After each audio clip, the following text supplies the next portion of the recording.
అంటే ఏ ఏ వాతావరణంలో ఏ జీవి ఉంటుందో దానికి తగినటువంటి శరీరాన్ని తల్లి అయినటువంటి ప్రకృతి మనకు ప్రసాదిస్తుందన్నమాట. అలాగే మేము హైయెస్ట్ పీక్స్ ఆఫ్ హిమాలయాల్లో సాధన చేసేటప్పుడు మాకు ఈ జుట్టు ఏం చేస్తుందంటే రక్షణ కవచంలా ఏర్పడుతుందన్నమాట. ఇది భౌతిక ప్రయోజనం. ఓకే. అంటే చలి నుంచి రక్షించడానికి. ఇలా వేసిన వెంటనే వెన్నులోకి చలి పుడుతుంది అంటుంటారే, ఈ పొడవాటి జుట్టు వెన్ను ఎంతవరకు ఉందో అంతవరకు పెరుగుతుంది మాకు.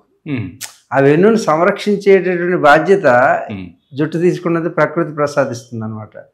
అంటే ఇప్పుడు అందరూ అనుకుంటారు ఈ హెయిర్కి ప్రపంచంలో ఎక్కువ డబ్బులు ఖర్చు పెడుతున్నారు, అందరూ హిమాలయాలకు వెళ్ళిపోతే బాగుంటుంది, అక్కడ జుట్టు పెంచుకోవచ్చు అని అనుకుంటున్నారేమో.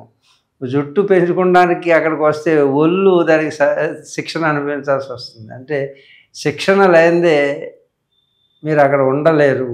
ఆ శిక్షణ ఉన్నవారికి ఈ జుట్టు పెరుగుతుంది, శిక్షణ లేని వారికి శిక్ష కింద మారుతుంది.